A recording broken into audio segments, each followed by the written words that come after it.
السلام علیکم everyone, hope so you all are fine and doing great. آج کی ہماری ویڈیو پاکستان لٹریچر سے ریلیٹڈ ہے، جس میں ہم دانیال معین الدین کی ایک short story Nawab Din electrician کو ڈسکس کریں گے۔ آج کی ہماری سٹوری نواب دین کی زندگی سے ریلیٹڈ ہے، جو زیادہ امیر تو نہیں ہے لیکن وہ اپنی لائف سے سیٹسفائیڈ ہے۔ نواب دین ایک لینڈ لارڈ کے لیے کام کرتا ہے جس کا نام ہے کے ہارونی۔ نواب دین جانتا ہے کہ کس طرح زیادہ بجلی استعمال کرنے کے باوجود میٹر پر کم ریڈنگ شو کی جا سکتی ہے، اور جب بھی کے ہارونی کو اپنی لینڈ کو واٹر کے تھرو اریگیٹ کرنا ہوتا ہے، ٹیوب ویل کا استعمال کرنا ہوتا ہے، تو وہ نواب دین الیکٹریشین کی مدد سے میٹر پر ریڈنگ لو کر دیتا ہے۔ کے ہارونی بہت خوش ہے کیونکہ اس کو کم بل ادا کرنا پڑتا ہے excessive amount of electricity use کرنے کے باوجود بھی، اور نواب دین بھی خوش ہے کیونکہ کے ہارونی اس کو بھی کچھ رقم ادا کر دیا کرتا ہے۔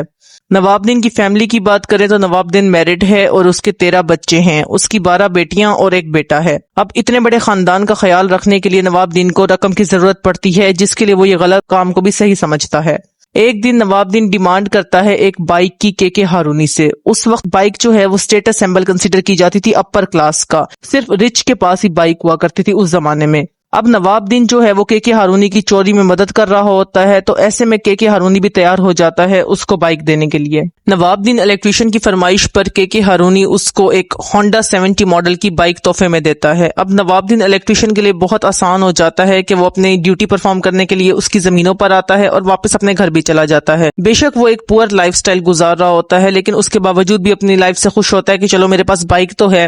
ایک مرتبہ نواب دین الیکٹریشین اپنی بائک پر اپنے گاؤں سے آ رہا ہوتا ہے کے ہارونی کی زمینوں کی طرف، تو راستے میں ایک آدمی اس سے لفٹ مانگتا ہے۔ وہ آدمی دراصل ایک چور ہوتا ہے، لیکن نواب دین الیکٹریشین کرٹیسی میں اس کو لفٹ دے دیتا ہے۔ اب وہ چور اس سے بائک چھیننے کی کوشش کرتا ہے، لیکن نواب دین کی تو جان بستی ہے اس کی بائک میں، اس کے پاس تو وہ اس کا کل اثاثہ ہے، تو نواب دین ریزسٹ کرتا ہے اور بائک نہیں دیتا۔ ایسے میں چور جو ہے فائر کر دیتا ہے، اور نواب دین بھی کچھ اٹیک کرتا ہے اپنی بائک کو پروٹیکٹ کرنے کے لیے، تو ایسے میں وہ چور بھی زخمی ہو جاتا ہے اور نواب دین کو بھی کئی زخم آ جاتے ہیں۔ اب چور فائر کرتا ہے جس کی آواز سے وہاں پر بہت زیادہ لوگ جمع ہو جاتے ہیں، بہت زیادہ کراؤڈ ہو جاتا ہے، اور وہ جو چور وہ خود کو جھاڑیوں میں چھپا لیتا ہے۔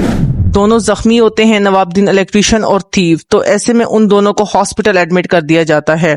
اب جو چور ہے وہ اپنے کی معافی مانگ رہا ہوتا ہے نواب دین سے، اور وہ کہتا ہے کہ میں نے جو کچھ بھی کیا میں مانتا ہوں وہ غلط ہے، لیکن میں اپنے اس ایکٹ کو جسٹیفائی کر سکتا ہوں، میں وجہ بتا سکتا ہوں کہ یہ میں نے کیوں کیا، ایٹ لیسٹ ایک دفعہ میری وجہ سن لو۔ لیکن نواب دین اس کی وجہ سننے کو بھی تیار نہیں ہوتا، لیکن وہ کہتا ہے کہ میں بہت غریب ہوں، میں پور کلاس سے بلانگ کرتا ہوں، ہمیشہ مجھے زندگی کی بیسک ضرورتیں بھی نہیں ملی، میں ترستا رہا ہوں زندگی کی بیسک نیسیسٹیز کے لیے بھی، میرے پاس ایمپلائمنٹ کا انکم کا کوئی سورس نہیں ہے، میرے پاس کھانا کھانے کے لیے بھی پیسے نہیں ہے۔ وہ چور نواب دین الیکٹریشین سے اور وہاں پر موجود کراؤڈ سے بھیک مانگتا ہے معافی کی، لیکن کسی کو بھی اس پر ترس نہیں آتا۔ وہاں پر ڈاکٹرز اویلیبل ہوتے ہیں، وہ بھی اس کو میڈیکل اٹینشن نہیں دیتے کیونکہ وہ ایک چور ہے، تو جس کی وجہ سے اس چور کی وہیں پہ آن دا اسپاٹ ڈیتھ ہو جاتی ہے۔ لیکن نواب دین الیکٹریشین بھی زخمی ہوتا ہے اور اس کو پراپر میڈیکل کیئر ملتی ہے اور کراؤڈ کا سپورٹ ملتا ہے، جس کی وجہ سے وہ ریکور ہو جاتا ہے، اور یہاں پہ ہماری سٹوری اینڈ ہو جاتی ہے۔ اگر ہم اپنی اس سٹوری کے تھیم کی بات کریں تو سب سے پہلے ہمارے پاس ایک گیپ، ایک کنفلکٹ کا تھیم آتا ہے between the rich and the پور، کہ کس طریقے سے چوری تو دونوں کر رہے تھے۔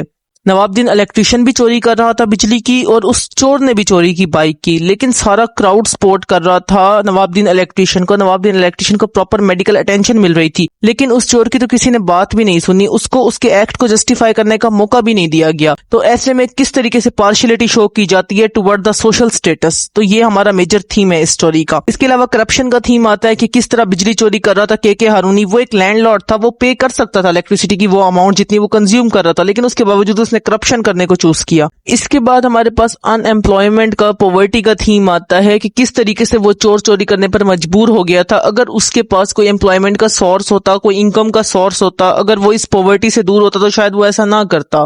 آج کے لیے بس اتنا ہی۔ Thank you so much for your time. اللہ حافظ۔